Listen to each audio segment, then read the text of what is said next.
Trade the technician.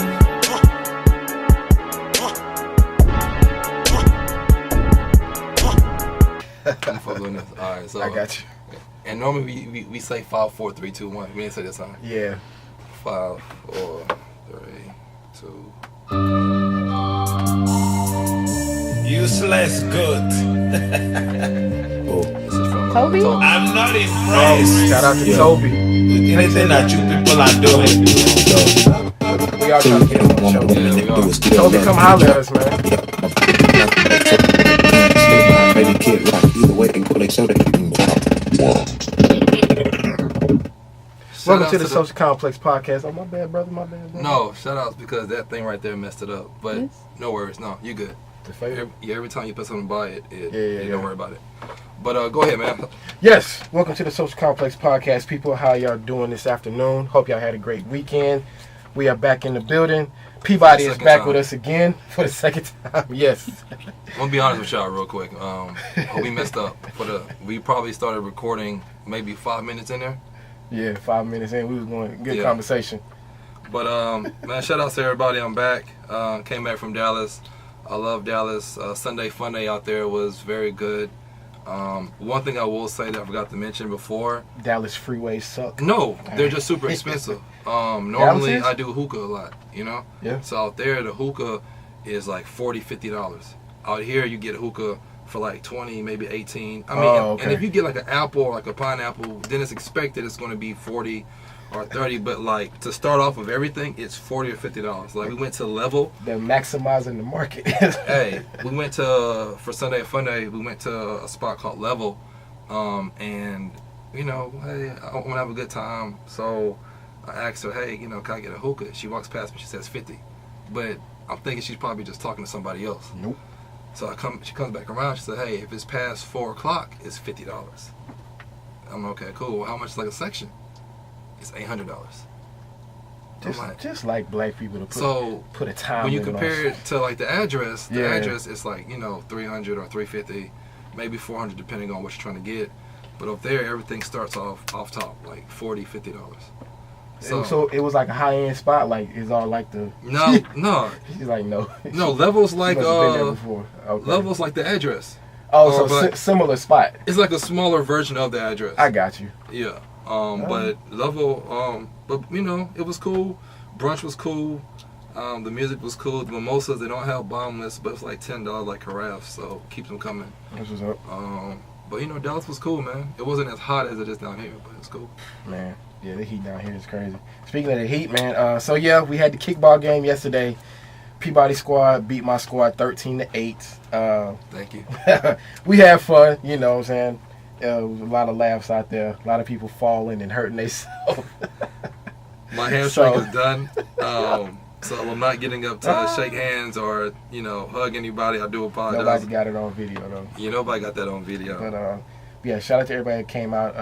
The ladies from the Queening Podcast. Queenie podcast came through.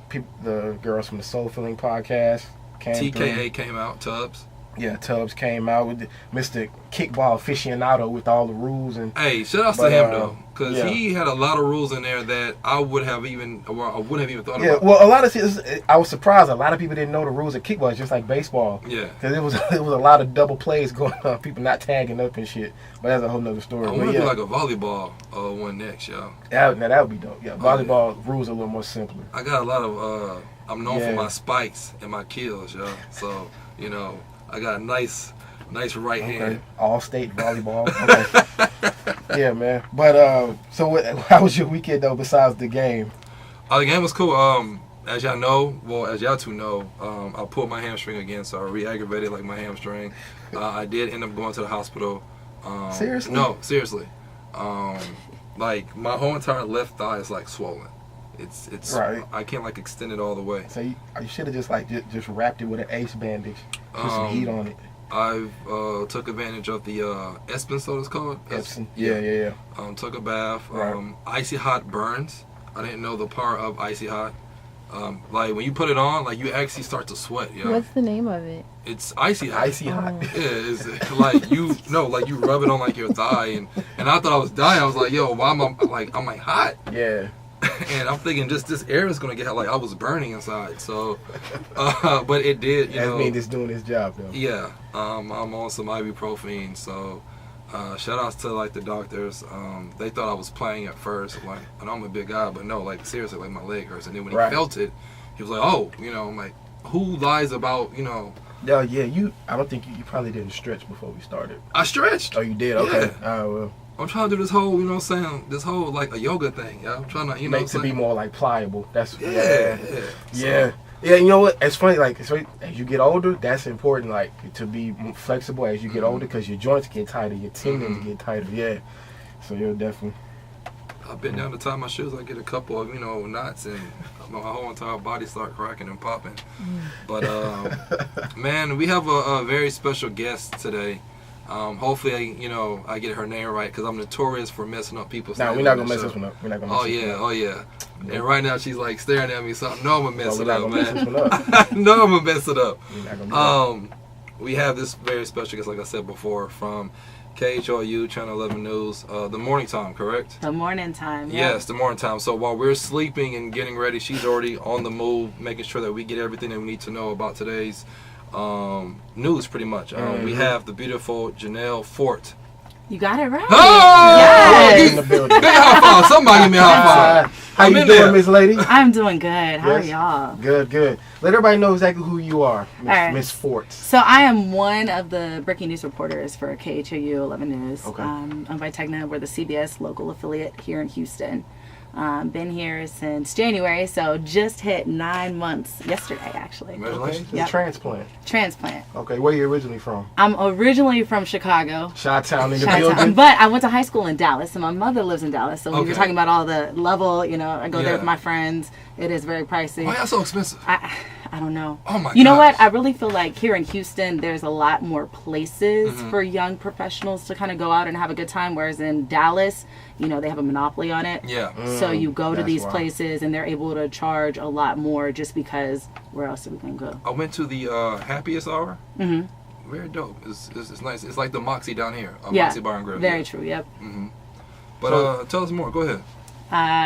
From Chicago. My mom works for the airline, so I moved around a lot growing up. Lived in Virginia Beach for a little bit, St. Louis, then settled down in Dallas, Fort Worth, because she works for American. That's where headquarters are. Okay. Played volleyball, so you mentioned volleyball. If y'all have that, let me know. Okay. No, definitely. Because I will come out. Ended up playing volleyball in She's college. on my team. I'm calling it. He's already got dibs. You got to come back because you lost this past time. So, if I'm your squad, we're winning. We're going to win the whole thing. Okay. But I went to college, undergrad at Cornell, played volleyball there. Crazy story, Cornell was actually in Houston for a volleyball tournament this weekend. Really? They played U of H and I think Lamar. I know they lost to U of H. I don't know. I didn't go to the game, so I don't know. But I played volleyball for Cornell. Didn't think that I wanted to be a journalist whatsoever. I was a pre-law. I wanted to work for the Federal Communications Commission. Like, that was my end-all, be-all. And my friends kind of threw me in and were like, nah, you need to do journalism. I'm like, what? And they're like, yeah, no, try it out. So I did, but late in the game, so kind of between my junior and my senior year of college, realized I didn't have the chops to kind of get a job. So I ended up getting my master's from Northwestern in Chicago. So I went back home for a year, did that, spent some time in D.C. reporting in the Capitol and in the White House during the Obama administration, left there. Took some time off, went home to Chicago, stayed at one of my dad's apartments. So it was like, let me chill, Dad, let me chill. I promise I'm going to get a job, just let me chill. So he gave me 3 months. Okay. And then I went to Mississippi, and I worked in Mississippi for the ABC-CBS affiliate there for 2 years and 3 months. Got a call from the folks here at Houston, like, hey, we like you. You want to come work in Houston? I was like, Okay. So it's safe to say, to work in this industry, you got to be willing to pack up and move. Definitely. Okay. Definitely. So what we do with all our guests, we do a little icebreaker game. Welcome you in, let people get Okay. to know you a little bit more. So we'll ask you some questions, all right? All right. You got some good ones. Let me brace myself. All right, here's the first one. What was your most embarrassing moment in college? Ooh, I got a lot. Give us the top one. I got a lot of embarrassing moments in college. My freshman year, Always freshman year, man. Always freshman year. I got kicked out of a party for yelling at this guy. Really? For really getting into it with this guy, yeah. And it was a frat party. The guy wasn't even a part of the frat, but his best friend was. And I went clear off on this guy. And they're like, get out. And I was like, alcohol involved in this? I was a freshman. You can't drink alcohol as a freshman. Oh, okay, yeah. She's Wink, smart. wink. She's very, very smart. Yeah. And that was at Cornell, so was That was this at Cornell. a white fraternity? Or No, it was a Sigma party. Here's the craziest part about Cornell. And Because that's Ivy League school, right? Yeah, it is. I always in the building. Okay, man. I always tell people this. So Cornell, alphas that's where they were founded, at Cornell. 1906, all that. But my freshman year, Sigmas ran our yard. And it's like, everyone is always like taken aback by that. But the alphas had like gone away and had to come back and stuff. But my freshman year, the Sigmas ran the yard. Wow. Okay. I thought it was a white fraternity as well. I stand corrected. Nope, we had the Divine Nine. All right, this is the second one. If you could produce your dream documentary, what or who would it be about?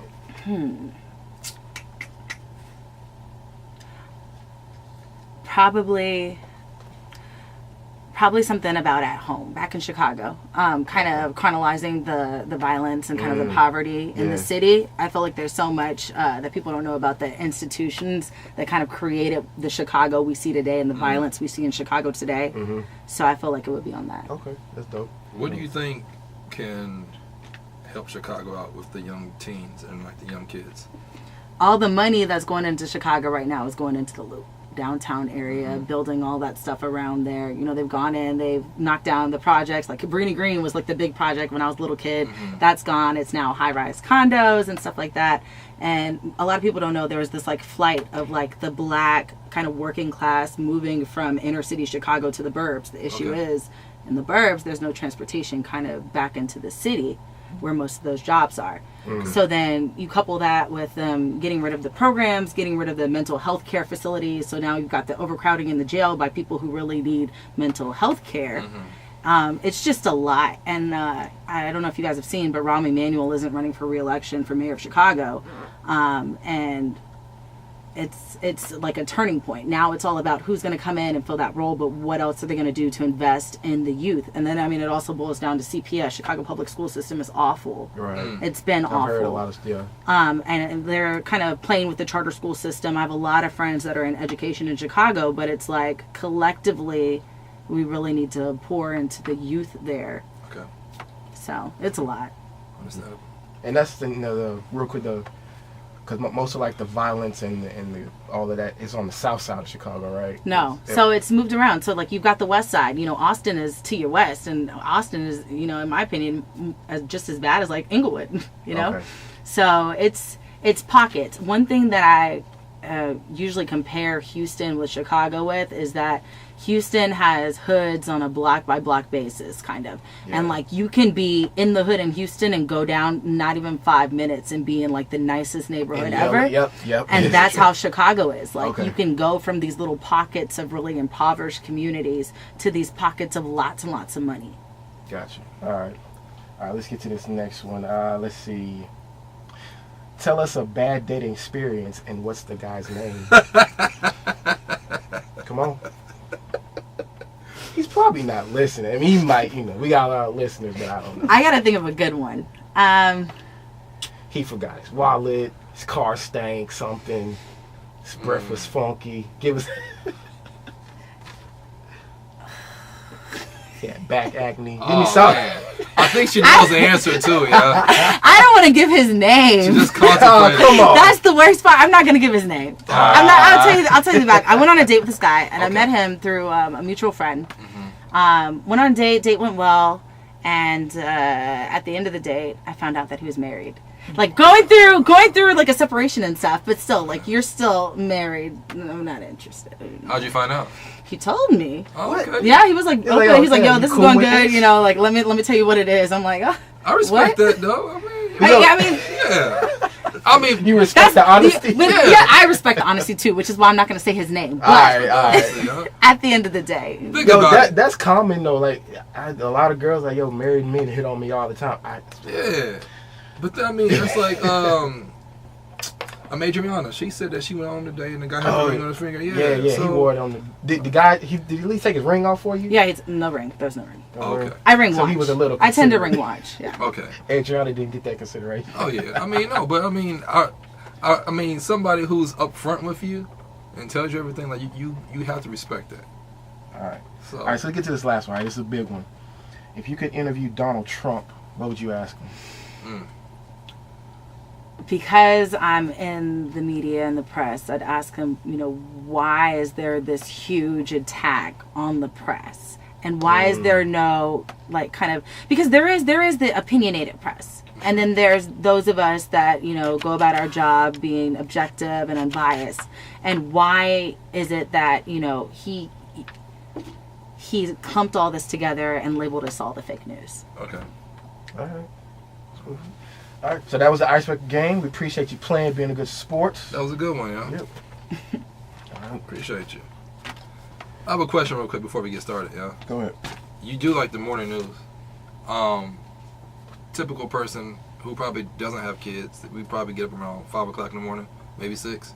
Agreed? Yeah, about 6, yeah. How early do you really get up, and what's your preparation and getting ready for it? So my alarm sounds at 1:45 Oh, hell a.m. no. Seriously? I'm sorry. 1:45, and then I snooze it a couple of times. Okay. Roll out of bed, hop in the shower, do my hair, throw on whatever dress or whatever outfit I'm wearing based on kind of what I'm covering that day. If the weather's bad, I'm obviously not going to put on a dress because I'm probably going to be outside in the elements. Get into work at 3. Oh, wow. Kind of walk in. I'm sleepy just listening. Go to my executive producer. We have a board that kind of tells us what stories we're working on. But if I look at the story title, I'm like, I don't know what that is. Go over to my executive producer. I'm like, all right, what's on tap? He'll tell me what photographer I'm working with. He'll tell me what time I'm hitting. So our show starts at 4:30. It ends at 7. Depending on how big the news is, I could be hitting every half hour. If it's something that's not that big of a deal, maybe every hour. Just depends. So I'll go pull out my laptop, download video because we have stringers that run overnight. Okay. And they're the guys that are kind of listening to the scanner, just making sure that they're at every breaking news scene, just getting some general video for us. So I'll go download that, hop in the truck with my photog, and we'll head over And to you're the moving scene. around in the... I mean, how do y'all navigate the morning traffic? Houston traffic is freaking ridiculous. How do At y'all 4:30 navigate in the all morning, that? it's not like Okay, that. well, so you're early. Yeah, Okay. yeah. So by the time traffic is bad, is like after the show's over. So that after that 7 o'clock hit, Got you. Okay. that's when everything is kind of so like getting back to the station after or getting to our next shoot is when you're really in that traffic. I mean, so do you have time for like a social life or dating? Yes. Are you You dating? have time for all of that. You have time for all of that. You gotta Yeah, get you know up at what? 1:45. Let me explain. Let me explain. Where are you going on the Where do date? you have time? Where? You gotta. You have to kind of schedule yourself out. I've always been a morning person. I've always wanted to work on a morning show. Like when I decided I wanted to be a journalist, and like I was asked, I'm like, oh, I want to do the morning news, and they're like, what's wrong with you? But I mean, that's just me. I get off between 11:30 and 1 o'clock every day, just depending on what I'm covering. If I want to go do something that evening, then when I get off, I go home and take a nap. I wake up, and then I operate during normal people times, and then I go back home, go to sleep at like 9, 10, and get another nap. Yeah. And then you're still getting your 8 hours. Got you. I work Monday through Friday, which is great. Fridays are like my, happy days. I get off work. Can't wait till Friday. Yeah, I get off work on Friday. Straight happy Go hour. straight. No, not even that. Go straight to sleep when I get off, so that I'm well rested, so that I can flip my schedule. Because on the weekends, that's what I do. I don't wake up at Regular 1:45. people Yeah, time. I do regular people time on the Okay. weekends. So it works out, and it's nice because I travel a lot. So like some Fridays, I get off at 11:30. I go straight to Bush, hop on a plane, and go wherever I want to go, and then come back Sunday afternoon. Must be nice. That's So what's it up. works out. Passport is stamped in, huh? Yeah, it's pretty stamped. Now, you mentioned you work in the morning, so you cover a lot of news. You covered 2 things I want to ask you about. I know I follow you on Twitter, so you're my to-go person on what's going on in the news. You covered a story about the child who got left in the bus. How do you overcome stuff like that? 'Cause I know you probably see stuff as well. Does that hit you on like a personal level, or do you have to put that like behind you? It's one of those things, a lot of young journalists ask me about it. And I say that when you stop feeling the emotions with the stories, you shouldn't be doing this anymore.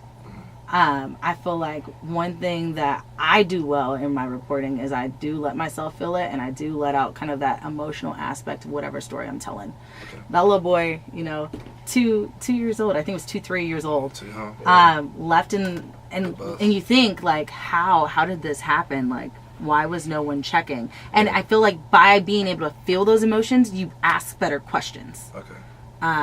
Because, I mean, like, that's, like, what's going on in Dallas right now with the cop that walked into the guy's house and shot him, thinking it was her apartment. Ridiculous. Yeah, so, like, in your head, when I read those types of stories, I'm like, all right, like, are they asking these questions? Like, what's going on? Right now, Texas Rangers supposedly aren't pressing, they're not doing the manslaughter charge, which was what was originally supposed to happen, and it's like, okay, why not?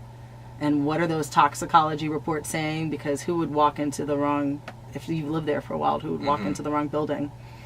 How long she lived there? He was 26, correct? Yeah, he's 26. Yeah. So, young guy. It's like, are you sure that they didn't know each other? Well, there was some stuff floating around the internet saying that they may have known each other. Well, his attorney said that they didn't. Oh. Yeah, his attorney just recently came out and said that they didn't. Our sister station, WFA, is covering it. So it's like, that's like one thing that I'm covering in my timeline. I'm like, all right, let's see what's going on with this. Is it Renee Hall, I believe the chief of police, she's covering it right now? Or she's over everything? Yeah, she was. They had to hand it over to the Texas Rangers. Okay. So she was providing updates, I think, until yesterday. Real quick, what's the backstory on that for people that don't know? For that incident in Dallas, let people know. Long story short, from what I've read, she came home, or she thought she was coming home, and some people said that she forced herself in there, or she entered the door, or he opened up the door, and I guess she was startled by seeing him inside his house, thinking it was hers. Oh, okay. And Shot him 2 times, killed him. Wow. Yeah. So there's different stories floating around, so I don't want to just go on one and just say what happened. All right. So I had a question. So being a black woman, being a journalist, being a news reporter, how do you like navigate the office politics and stuff like that, or if you've experienced that in your work? I think that I'm pretty lucky at KHOU because we have a very diverse newsroom. Okay. Our news director is a Hispanic woman. We have, everything. We've got Middle Easterners, we've got Asians, we've got black folks, and Hispanics, obviously. This is Houston. Right. So I feel like that works out. I know that when I was in Mississippi, there were times when I would have to speak out. But at the same time in Mississippi, I had great bosses who were willing to listen. One of the big stories that I covered when I was in Mississippi was the fact that, they still have the Confederate emblem on their state flag. And that was a story that I was consistently covering. And it was like, all right, let me explain to you why, people of color feel some type of way about this. And let me explain to you why, everyone always talks about people don't come into Mississippi because of that. And I'm like, well, I'm a transplant. Like, I listen to my friends. They don't want to come visit because of it too. So it's just, I think that it's a matter of putting things into perspective. In the 2 newsrooms that I've worked at, it hasn't been an issue, but newsrooms across the country, obviously, we see that it is an issue. Yeah. And, data shows that the number of black faces in newsrooms is declining. And a lot of that has to do with the barriers to entry, because that first job, like, if you come from a low-income family, you can't afford to go and work in the middle of nowhere for $21,000 a year. Wow. For 2 years. Yeah. With the promise of, okay, well, in your next job, you'll probably make 40. Like a lot of, we can't afford 40. that. Ooh, yeah. So it's like, it's one of those things where, and that's one thing that people don't understand about journalism. Like, these small markets don't pay. Yeah. They don't pay at all. I lucked out, and I feel like I lucked out because I had 2 degrees. In my first market, I was making money, and thankfully I was, because I wouldn't have been able to afford to if I wasn't. But I know so many of my mentees who are in that first job, literally making between $20,000 and $25,000, struggling, living with a roommate, and people in their communities see them as celebrities because they see you on TV. Because they see you on TV, and they don't understand that it's like it is the struggle. Yeah. It is the struggle. So wow. I mean, it's hard. That's ridiculous, man. Now you had mentioned earlier when we started, you were in D.C. during the Obama administration. Mm-hmm. What was that climate like? Like, because he had a lot of flack from the Republicans, and they were trying to block him making different moves throughout his presidency. What was the climate like? Like, what are some of the things that you saw in D.C. during his presidency? It It was interesting. I think that it was divisive, but not on the level of divisiveness that we see now. And a lot of the stuff that I covered in DC, I covered a lot of sports stuff. So like when the teams would win, you know, when they won the World Series or when they won the Super Bowl and stuff, and they'd come to the White House, everyone's kind of coming together for those. I was on a transportation beat, so I was covering a lot of, that's during the gas tax. I have a byline in USA Today about the gas tax and how they were pushing for that. So it was so much less divisive, which is crazy to say because, you know, while we were living the Obama administration, we're like, oh man, like they don't get along, da-da-da. Yeah. And then like now we're like, oh wait, like it wasn't that bad. Exactly. And that's like even going back further to like the Bush administration, we're like, oh, they didn't get along. And then we're like, oh wait, it wasn't that bad. So it's just a matter of like, it's crazy, you know, what's going on now, especially in comparison to, you know, the last two administrations. Right. To piggyback off of what like Marcus said, you covering Obama, you also covered Barbara Bush's funeral, correct? Yep. How was that? Crazy. It was a lot. It was a lot of work. I worked the week of the funeral. I worked 6 days that week. I remember that. But even leading up, so we got a tip that she was in ill health long before they publicly announced it. So that first day, it was a Friday. Now, how do y'all get those tips? Is somebody just calling into y'all? Or? Well, I mean, you form relationships. You have sources? Yeah, of course. Okay, you form relationships with your sources. And got you. We have a great assignment editor, a team that has kind of gotten really good sources in their community. So, got you. Okay. But we got the tip on a Friday, and I was actually going out of town that day. But I was working that morning, and they're like, all right, well, you guys are just going to go and stake out the neighborhood. And we were there for like 10 hours. Just sitting there waiting to see if we saw hearse or ambulance or anybody or any traffic coming in and out. Yeah. But it was interesting. I mean, I'm not from Houston, so like Barbara Bush's ties to Houston and seeing how the community really came out for her was very interested for me, and it was something that I really had to do a lot of research on. Okay. Those are the types of stories where it's like, okay, well, I'm not from here, so let me make sure that, you know, I don't look stupid on TV real quick. Let me make sure that I go back, I figure out her ties, you know, all that she's done for this community, the type of people that are going to be coming out for her funeral, what questions I should be asking, and so on and so forth. Okay. Let me ask you this, because I've been on like your website, and you're always at the first at almost at every story. Is there a reason why? Because you were also the first at the Santa Fe shooting. Yeah. The very first person, right? Mm-hmm. Do you not so much get tips, but do you want to be the first one to get those questions to get them out the way so your particular channel can know all the answers first? Or I mean, it's a competition. That's what it is. I mean, you have your stations here, and everyone wants to be first. I think that the big thing is if you're accurate with being first, and that's something that I really do strive for, is that, you know, even if I am the first person there, if I don't know something, I'm not gonna pretend like I do. Okay. And like going back and looking at like the first live shot I did when I first got to Santa Fe, like I'm saying, you know, we don't know what's going on. I just talked to a parent. This is what they told me, but you know, right now we haven't talked to any officials, and we can't because they're busy handling whatever's going down at the school. Yeah. I think that the reason why I'm first a lot has to do with my shift, but also because when my bosses are like, all right, we got a tip that this is going on, get there right now, it's just kind of like, I'll just go. And that's when you have to like kind of stake out for a while. Okay. Can y'all like speed or something, or y'all got like special like pass? We don't get a special pass. We don't get a special pass. Like when you see the news vans on the freeway, you're like, where they going? Where they going? You like a speed? Something's going on. No, we don't get a special pass. Oh, okay. Now with that Santa Fe shooting, were you ever able to interview any of the parents of the victims? No, I didn't talk to any of the parents of the victims. Okay. Was that by choice or? No, it's just a matter of when they're free. Okay. So a lot of those interviews that they got with the parents of the victims were later on in the day, and my shift was over by then. Gotcha. So like the first day I was there, I was talking to the kids. I was talking to witnesses, you know, I was talking to parents who were worried about where their kids were, that sort of thing. And then law enforcement, when they were able to give us those press conferences, those updates. Got you. Now, is it real competition between all the news stations? Like if you're on a scene and you see another van pull up, Are they giving you side? I'm just wondering because you have the 3 states. We won't mention the other stations because we're focusing on you. Yeah. But I mean, is it beef with the other stations sometimes? Is it No, it really isn't beef. I can speak for my shift. Okay. You guys are all waking up at 1:45 in the morning, coming out to a scene.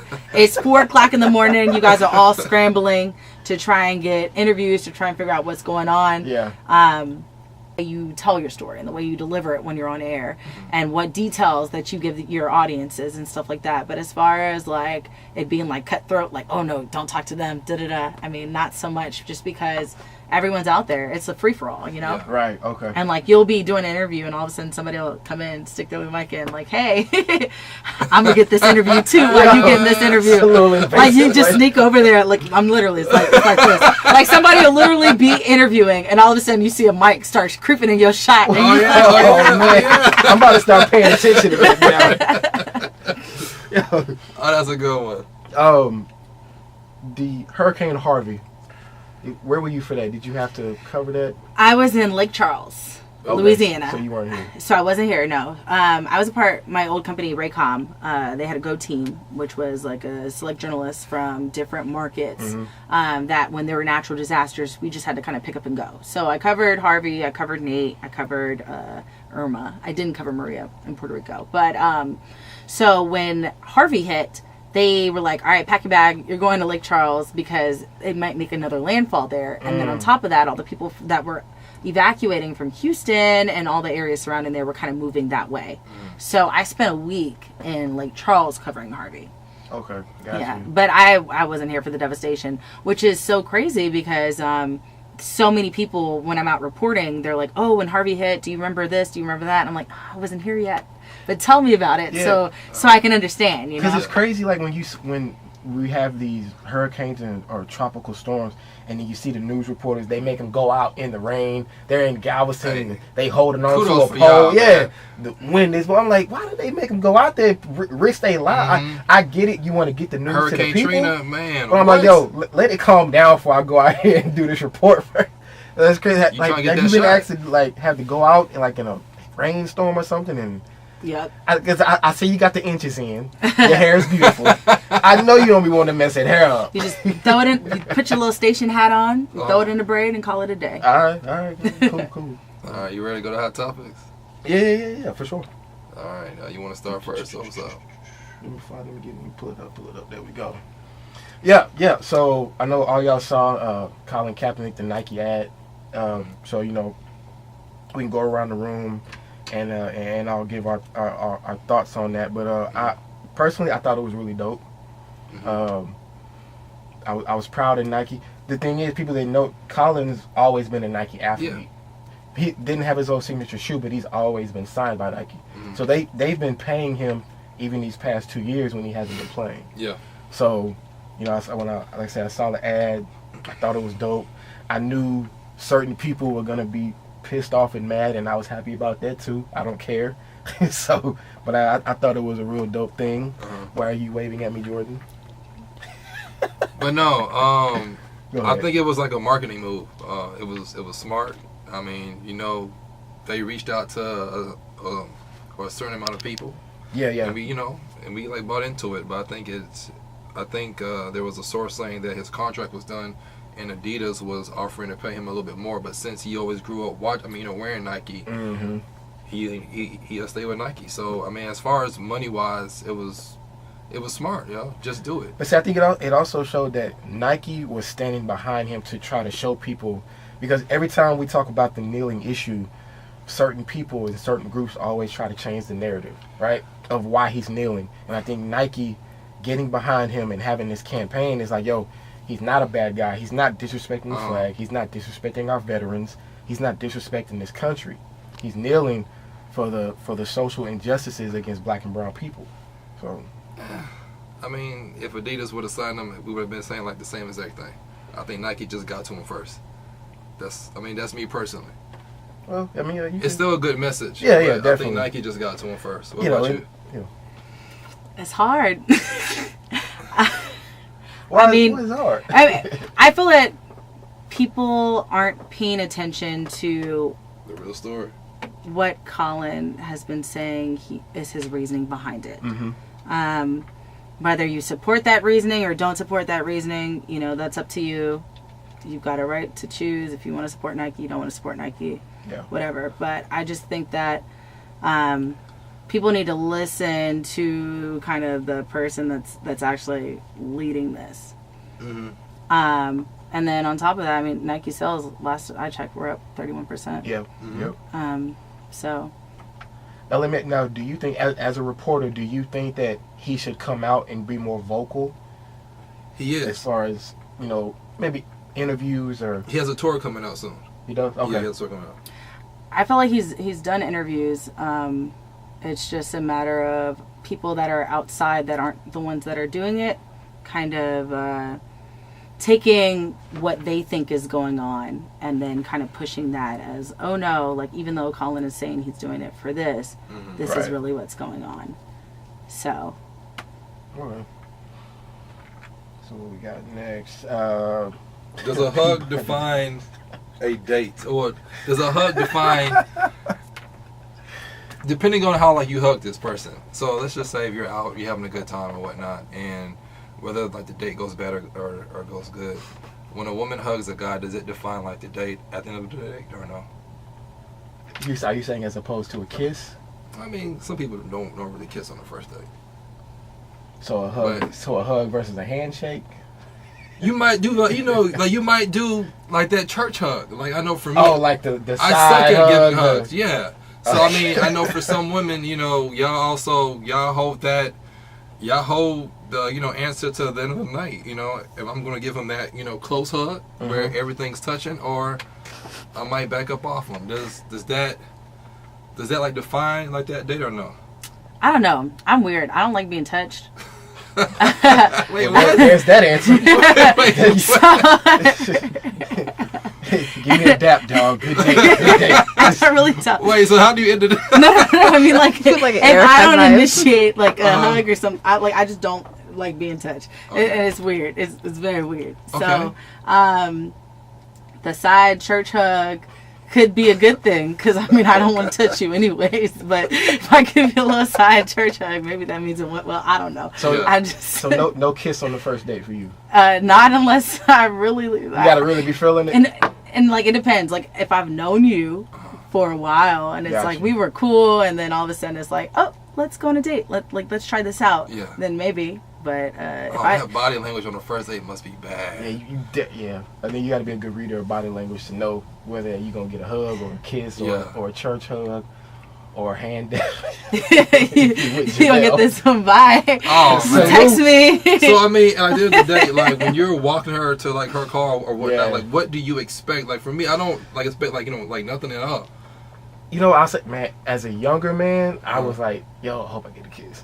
Hey, Really? as a younger man, yeah. But, you know, getting a little older in dating, it's like, I expect a hug. You know what I'm saying? I do just expect to hear, hey, I had a good time. Hope I see you again. Have a good night. Okay. You know what I'm saying? And you go our separate ways. Okay. Yeah. I suck at giving hugs, so I give church hugs. I just always, you know, was, You hit it with the arm and then turn your honestly, head. Like I get like little, you know, like pat on the back, all right, you know. at the end of a first date? Yeah, I mean no, but like I've been told like I give, you know, suck ass like hugs, yeah. I don't give good hugs. I don't know how to hug somebody. Like You're probably not a first date kisser, right? nah, not really.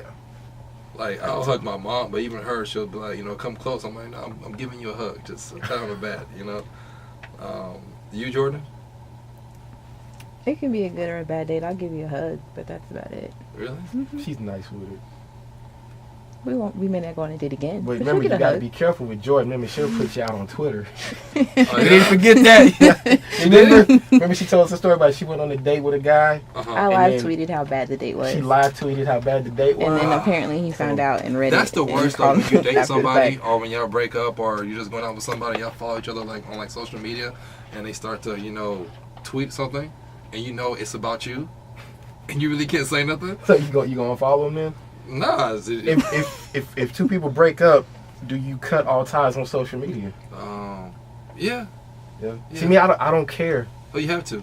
I don't care to. It's you know, you still gotta live your life. I think social media is one aspect of a person's life. So it's like, if we break up, I mean, if you want to unfollow me, I'm not gonna take it personal, but I'm not going to. I mean, I don't care. Nope. Okay. All right, so what's the next one here? Can friends have sex and remain friends? I'll bet. I wonder where this question came from. You want to go for it? I'm not answering this question. Bad. I plead the fifth. I'm going to pull my Dave Chappelle card. It's possible. You just, you know. What if the sex is bad though, bro? It's still possible just to be friends. That's an awkward game. Though. It's a mature. I mean, anything after that is an awkward. It's a mature move, yo. Like y'all can just, you know, be cool about it and you know let things ride. Now what led to the sex? Was it like, yo, let's just try it and see what happens? Was it like, oh, we friends, but I'm attracted to you? Was it a drunk night and y'all just ended up? You know what I'm saying? It all depends on what led up to.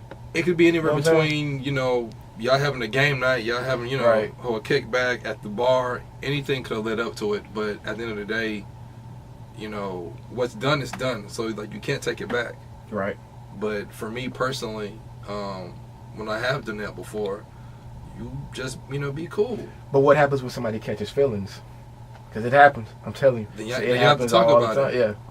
I feel like y'all can both talk about it now. If one person still can't get over that, ultimately y'all won't be friends. Yeah, exactly. That's gonna ruin the friendship if one person catches feelings, because then the other person's like, well, nah, I'm not looking at you like that. No one in a relationship. Let's just remain friends. Mm-hmm. And then the other person's like, well, dang, I thought you liked me. I thought you was feeling me. That blows up the whole friendship. I think it messes up your friend circle too, because usually if you're friends, you're probably friends with the same people on the outside as well. Now y'all can't hang together. Somebody's not getting body to the kickback.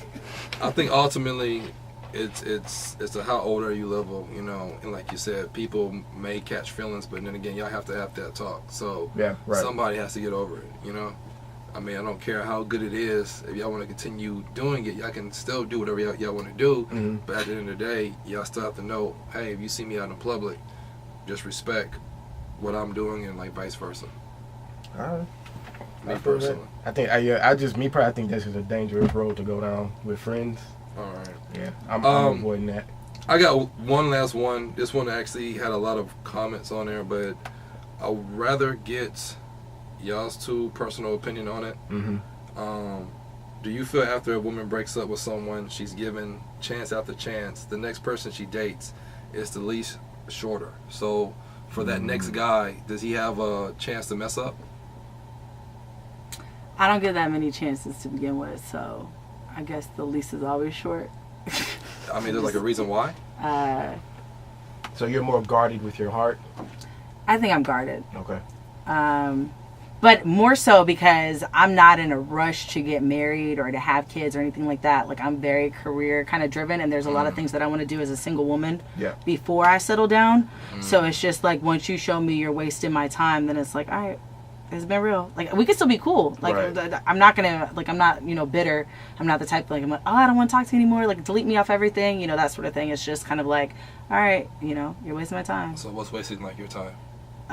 Just like playing games and stuff. I just, it is what it is. Let's be adults and straightforward from jump. Okay. And then, you know, we'll go from there. And then, like, the thing is too, like, I'm very busy, and I travel a lot, and I work a lot, and it's like, if you are insecure, you can't understand that, then I already know from jump that it's not gonna work out. Just for the record, I just noticed this because y'all didn't get on her. When I had my two phones, y'all got on me quick. She has two phones, by the way. I just realized that. Yeah, she does. I just saw it too. But that's probably for her line of work, though. I had one for work as well. Well, I didn't get on you. Rashard did. Yeah. You know what I'm saying? And look, she got one on turned face down.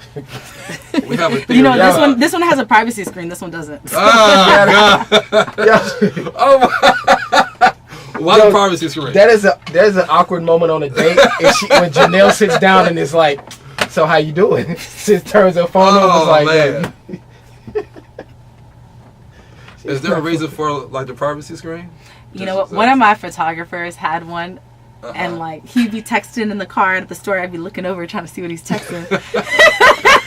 And I could never see it. And I was like, he could probably see what I'm texting this, so I just went and bought one. Really, that's the only reason why. Okay.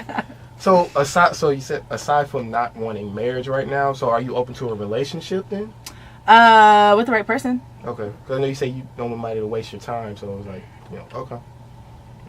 So they have to be willing to understand that you get up early, Monday through Friday, and you travel a lot. So they have to also travel as well, correct? Not even all that. I just feel like it would have to be someone that's very secure. And I feel like these days, not everyone is really, like, I mean, people say they're secure, but not. And then you have to remember, like, I'm very accessible. I'm on TV 5 days a week. And it just, I feel like it takes a special type of person to be able to be like, oh, okay, but I'm still good. Like, I don't. When you say secure, so you've dated men in the past that are, like, insecure? I feel like everyone has, but yeah. Okay. That's why she don't let him touch her. that would hurt. That would hurt on the first date. I'm sorry. He's like, yo, so I hope I can see you again. All right. She give him a salute. Oh, man. I've never heard that one before. Oh, man, that's a good one. Miss Forte is a savage out here in these streets. What about you, Jordan? For guys, is it like a leash, a short leash after you've given somebody chance after chance?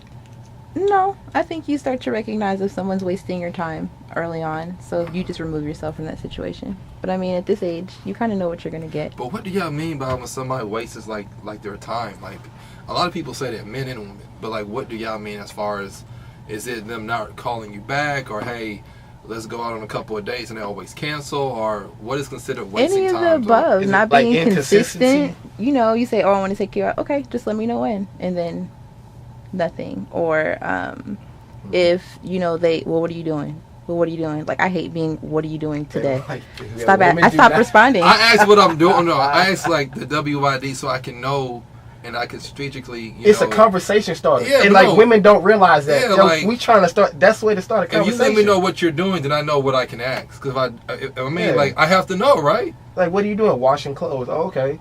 Well, what are you doing? Oh, I'm at the grocery store. Then it's like, okay, I probably won't bother you. Yeah. You know what I'm saying? Yeah. Regardless of what we're doing, if we're interested in communicating with you, we will, even if we're busy. We'll take that time to say, hey, let me call you back, or hey, what's going on? But the whole, what are you doing today?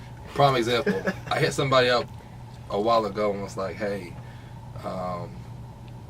WID. Yeah. They was like, I'm with my mom shopping. Left it alone. Bet. Like, hit me up later. No, I was okay, cool. That would have been a better response. Oh yeah, see, no, because that would have bothered me. Like, so I was like, okay, cool. You gotta learn. You gotta listen. No, but you're out with your mom, cool. Because like me, if you hit me up, and I'm out with my mom or something like that, I don't want you to hit me back no more. Just wait until I get done. But you can say, okay, cool, hit me up later. Well, anyway, I hit this person up a week later. Oh, like you're playing games. Mm-hmm. You were out. Oh wait, but you waited a week, bro. That's what Janelle and Jordan said. My whole thing is if you know, because I know myself. You sent the text and then waited a week. What you expect? Because my whole thing is, if I'm out with somebody and I tell you, I'm not expecting for you to hit me back. I'm going to hit you back. So that's what I was expecting. So they didn't. So after a week, I sent another text. Yeah, but a week, you waited a week. Yeah, I mean, I'm not a big chaser no more, yo. No, but it's not sending a text is not chasing nobody, bro. It's a text, like playing games. That's considered playing games. Waiting a week to send back a text. You were with your mom. All right, you hard headed. What's next? You're with your mom. What can I do? I don't know. What's next? So you put on here talk about splitting a check with a group. I'm sure we've all. No, so I dealt with this last night. I'm very you have to know your group of people of like who's like you're with. You can't eat out with like everyone. So